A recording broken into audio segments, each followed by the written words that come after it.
even for brands that I think are aggressive on Amazon, there is still somewhat of an order of operations in terms of 100%. what you approach and what you try to do well first. Now, that doesn't mean there can't be some overlap. You know, you can do these things in parallel, but you don't want to do them in the opposite order. I think that's the key, right? So maybe let's build a basic kind of foundation here. When you think about the building blocks, the number 2, the number 3 steps from an overall approach to Amazon, how do you think about that? There have been brands that I've worked with that don't have EDI in place. Yeah. And are spending millions on advertising. And to me, that is an incorrect order of operations. Okay.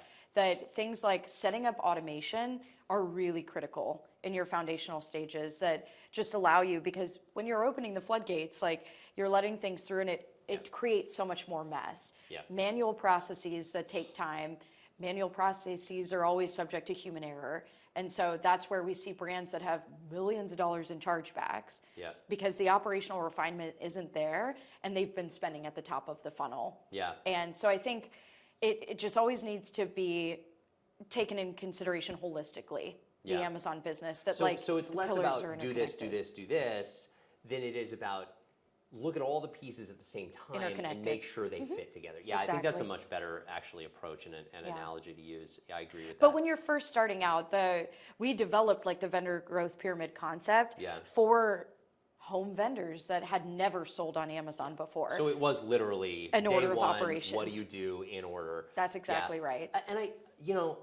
we still use it for even country expansion is a really good application of that. Sure, where you may be sophisticated in the US, but you're brand new in Dubai or wherever. Yep. That makes sense. I think it also tries to combat a bias that I think is natural, where brands tend to focus on the thing they can see first, which, when you're a consumer, what you see is content and advertising on Amazon. And I think those are also the things they're easy to kind of sink your teeth into. They're frankly a little bit more exciting, a little bit shinier, a little bit more interesting maybe. And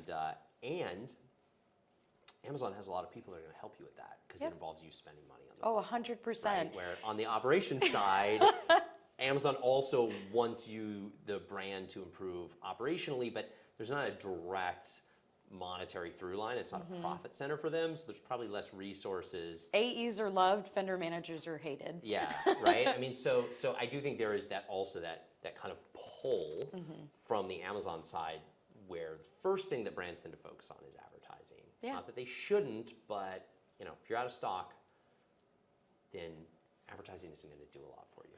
So. And I think we've actually been putting together some profiles in terms of brands that we work with and where they fall into based on, specific criteria and parameters.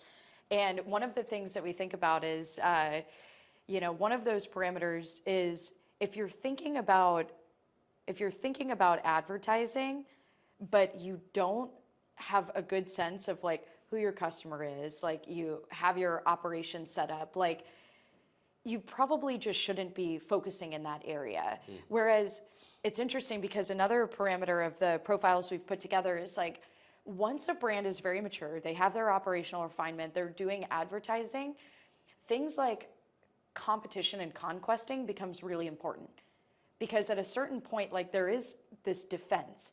Yeah. Where do you go from here? Yeah. Like you can get involved in all of the betas and pilots that are going to help you explore the latest and greatest to grow your business. But at this point, it's really about market dominance. Yeah. And either capturing share, which is a little bit less in the maturity funnel, as opposed to the highest level is really maintaining or retaining that dominance.